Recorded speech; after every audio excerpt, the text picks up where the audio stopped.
Hello everyone. In this short, we are going to talk about what is a draft red herring prospectus. Draft red herring prospectus क्या होता है? आपने बहुत कम सुना होगा.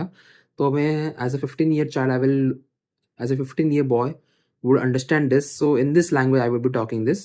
So before company can even think about selling the share to the public, it has to submit something called draft red herring prospectus or DRHP to the SEBI, that is our regulator, the financial regulator for NSE and BSE in India. So it's basically first of the entire IPO process. So basically draft red herring red क्या होता है ना, prospectus क्या होता है ना कि उसमें जो प्राइवेट लिमिटेड कंपनी होती है जो कि आईपीओ लॉन्च करने से पहले उसको अपना कुछ कुछ साल का, कुछ क्वार्टर्स का उसको फाइनेंशियल्स, मतलब फंडामेंटल, जो हम लोग फंडामेंटल एनालिसिस करते हैं, जो भी इन्वेस्टर्स लॉन्ग टर्म के लिए करते हैं, वो उसको सारा फंडामेंटल जैसे कि balance sheet profit and loss, cash flow statement of the company, सब कुछ वो उसको उस कंपनी को सेबी को देना पड़ता है for evaluating the company. Okay, so what's the company status? Does the company can company survive in the stock exchange?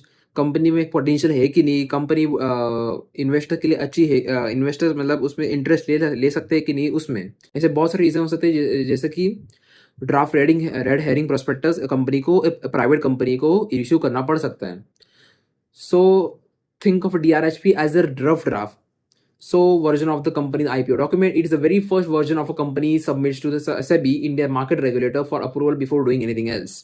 Draft red herring prospectus ऐसा प्रोस्पेक्टस है जो कि प्राइवेट कंपनी पहली बार वो सेबी को अपना पहली बार अपना वो कंपनी का नया कंपनी का वो फाइनेंशियल फंडामेंटल्स वो प्रेजेंट करता है सेबी को for evaluating for approval from the SEBI कि वो अच्छे फंडामेंटल उसका अच्छा है कि नहीं, कि उसको और क्या क्या इंप्रूवमेंट्स करना चाहिए जो कि वो स्टॉक एक्सचेंज में लिस्ट होने के लिए, और बहुत सारे क्राइटेरिया होते हैं कि स्टॉक एक्सचेंज में लिस्टेड होने के लिए. Okay, so it contains like the company's business model, financial history, promoter, risk factor, future plan. So इसे भी ये सब कुछ फैक्टर्स देखता है.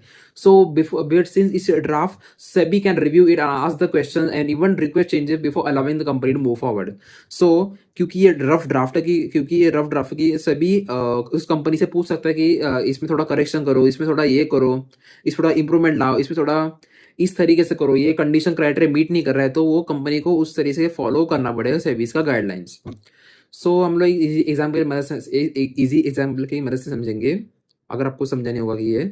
सो इमेजिन करो कि टीचर ने आपको बोला है कि ऐसे लिखो और आप ऐसे कॉम्पिटिशन में आपने पार्टिसिपेट किया है. सो पहले तो आप पहले रफ ऐसे बनाओगे कि मुझे ऐसे में लिखना क्या है, उस टॉपिक के बारे में ऐसे में लिखना क्या है. सो आप एक रफ ऐसे बनाओगे, तो आप उसको टीचर के पास लेके जाओगे, तो टीचर फिर टीचर को उसको एनालाइज करेगी.